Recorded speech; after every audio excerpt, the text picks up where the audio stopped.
થોરના ઝાડનું, નિર્વિઘ્ન ભક્તિનું. સ્વામિનારાયણ હરે સંવત 1880 શ્રાવણ સુધી પંચમીને દિવસ સ્વામી શ્રી સહજાનંદજી મહારાજ શ્રી ગઢડા મધ્યે દાદા કાચરના દરબારમાં પોતાને ઉતારે વિરાજમાન હતા અને શ્રીજી મહારાજે અંગને વિશે સર્વ શ્વેત વસ્ત્ર પહેર્યા હતા અને મસ્તકને ઉપર કારા ચેડાની ધોતલી બાંધી હતી ને કંઠને વિશે પુષ્પના હાર વિરાજમાન હતા તથા કર્ણને ઉપર પુષ્પના ગુચ્છ વિરાજમાન હતા તથા મસ્તક ઉપર પુષ્પના તોરા વિરાજમાન હતા અને પોતાના મુખારવિંદની આગળ પરમહંસ તથા દેશ દેશના હરિભક્તની સભા ભરાઈને બેઠી હતી. પછી શ્રીજી મહારાજ સર્વે હરિભક્ત પ્રત્યે બોલતા અવાજે આ સંસારને વિશે પોતાના કુટુંબીનો સંબંધ છે તે તો જેમ થોરનું ઝાડ હોય અથવા વડનું કે પીપરનું ડાર હોય તે એક ઠેકાણેથી કાપીને બીજે ઠેકાણે રોપીએ તો ઉગીને ઝાડ થાય અને આંબો તથા લીમડો હોય ને તેને એકવાર કાપ્યો એટલે ફરીને ચોંટે નહીં, તેમ કુટુંબી વિના બીજાનો જે સંબંધ છે તે તો આંબાના ઝાડ જેવો છે. તે એકવાર કાપ્યો એટલે ફરીને ચોંટે નહીં. અને કુટુંબીનો સંબંધ છે તે તો થોરના ને વડના ઝાડ જેવો છે. તે કાપી નાખ્યો હોય તો પણ ધરતીમાં પડ્યો પણ પાલવ્યા વિના રહે નહીં. માટે એ કુટુંબીનો સંબંધ તો ટરે જો સ્થૂલ, સૂક્ષ્મ અને કારણ એ ત્રણ દેહ થકી નોખો એવો જે આ દેહને વિશે જીવાત્મા તેને પોતાનું રૂપ જાણીને તેને વિશે ભગવાનની મૂર્તિને ધારીને ને જાતિ, વર્ણ, આશ્રમ તેના માનને મૂકીને કેવળ ભગવાનના સ્મરણને વિશે તત્પર થાય તો કુટુંબીનો સંબંધ ચોખ્ખો ટરે. તે વિના બીજો ઉપાય કોઈ નથી. અને વળી જીવનું જે કલ્યાણ થાય અને જીવ માયાને તરીને બ્રહ્મ સ્વરૂપ થાય તેનું કારણ તો પુરુષોત્તમ એવા જે વાસુદેવ ભગવાન તેના પ્રત્યક્ષ સ્વરૂપનું જ્ઞાન, ધ્યાન, કીર્તન અને કથાદિક એ જ છે ને એણે કરીને જ એ જીવ છે તે માયાને તરે છે અને અતિ મોટાઈને પામે છે અને ભગવાનનું જે અક્ષરધામ તેને પામે છે. અને આત્મનિષ્ઠા, વૈરાગ્ય અને ધર્મ તે તો ભગવાનની ભક્તિના સહાયરૂપ ઉપકરણ છે. પણ ભગવાનની ભક્તિ વિના એકલો વૈરાગ્ય તથા આત્મનિષ્ઠા તથા ધર્મ તે જીવને માયા તરાનું સાધન નથી. અને જો અતિશય ધર્મ, આત્મનિષ્ઠા અને વૈરાગ્ય ન હોય અને એકલી ભગવાનની ભક્તિ હોય તો પણ એ જીવનું કલ્યાણ થાય ને માયાને તરે. એટલો ધર્માદિક થકી ભક્તિને વિશે વિશેષ છે તો પણ ધર્માદિક અંગનું સહાયપણું હોય તો એ ભક્તિને વિશે કોઈ વિઘ્ન થતું નથી. અને જો ધર્માદિક અંગનું સહાયપણું ન હોય તો વિષમ દેશકારાદિકે કરીને ભક્તિને વિશે વિઘ્ન જરૂર થાય છે. તે માટે ધર્માદિક અંગે સહિત ભક્તિ કરવી અને એવી રીતે ભક્તિને કરતો જે ભક્ત તેને પણ જો ભૂણા દેશ, કાર, ક્રિયા અને સંગ છે તેને વિશે પ્રવર્તાય તો ભગવાનનો ભક્ત હોય તેનું પણ અંતર ડોરાઈ જાય ને તેના સ્વભાવનો ઠા ન રહે. માટે ભૂડો દેશ, ભૂડો કાર, ભૂડી ક્રિયા અને ભૂડો સંગ તેનો ત્યાગ કરીને રૂડો દેશ, રૂડો કાર, રૂડો સંગ રૂઢિક્રિયા તેને વિશે સદા પ્રવર્તવું, પણ ગુણાદેશાદિકનો સંગ કરવો જ નહીં. ઇતિવચનામૃતમ એવી રીતે ગઢડા મધ્ય પ્રકરણનું 32મું વચનામૃત જે તે થયું. બાજરો ખાવો ને પ્રભુ ભજવા, બીજું કાંઈ કરવું નથી. ને રોટલા તો ભગવાનને દેવા છે, સાધુને દેવા છે, તે દેશે દેશે ને દેશે. સ્વામિનારાયણ સ્વામીએ વાત કરી, જે તપ કરીને બળી જાય તો પણ જો ભગવાનનો આશરો ન હોય તો ભગવાન તેડવા ન આવે.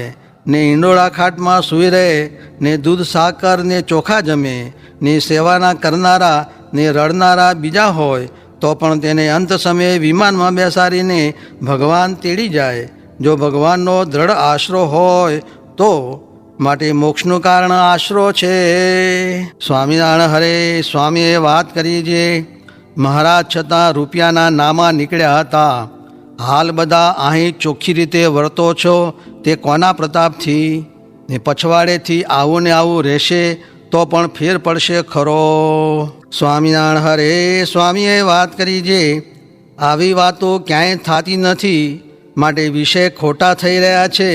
ને વાસના જેવું જણાય છે તે તો દેહધારીને હોય. તે ઉપર સદાશિવની હવેલી બળ્યાનું દ્રષ્ટાંત દીધું, ને ભાઈ સ્વામીને નિષ્ઠા સમજાવી તે વાત કરી. સ્વામિનારાયણ હરે સ્વામીએ વાત કરી, જે ભગવાનને આ સાધુ તો 2 ઘડીમાં કલ્યાણ કરે એવા દયાળુ છે, પણ તેની આપણને ખબર પડે નહીં. માટે સંગને રુચિ સારી રાખવી, ને સંગ ન ઓળખી શકાય તો વિશ્વાસ રાખવો, એટલે તેને 2 ઘડીમાં કલ્યાણ થયું એમ ઓળખાવે. ને કથા કીર્તન કરીને આવરદા પૂરો કરી દેવો. સ્વામિનારાયણ હરે સ્વામીએ વાત કરી, જે એક મનુષ્યને ખાવા ન મળે ને એક બળદ લાડવાને પણ ખાય નહીં. પછી એ મનુષ્યે તપ કરવા માંડ્યું, ત્યારે ખોરો લોટ મળવા માંડ્યો. ત્યારે કહે છે, હું તપ કરું છું તેને રોટલા મળતા નથી, ને આ બળદને લાડવા કેમ મળે છે? ત્યારે કહ્યું છે, તે કાંઈ કર્યું નથી, તે હવે તપ કરીશ તે પછી મળશે. ને આ બળદે તો બહુ કર્યું છે, પણ કાંઈ સંસ્કારથી બળદનો દેહ આવ્યો છે, તે દેહ મૂકીને ભગવાનના ધામમાં જશે. એ રીતે જ્ઞાને કરીને તથા તપે કરીને મુક્તમાં અધિક ન્યૂનપણું છે. પ્રહલાદનું દેહ ભગવાને જીવના જેવું કર્યું, તેથી બળે નહીં, સડે નહીં, ને શસ્ત્ર પણ વાગે નહીં. એવું થાય ત્યાં ભગવાનનું કર્તવ્ય જાણવું, એવું ભક્તથી પોતા વતે થાય નહીં. ને દેહધારીમાં તો શ્રી કૃષ્ણને બાણ વાગ્યા, ને પ્રહલાદને બાણ ન વાગ્યા. એ ભગવાનનું કર્તવ્ય સમજવું.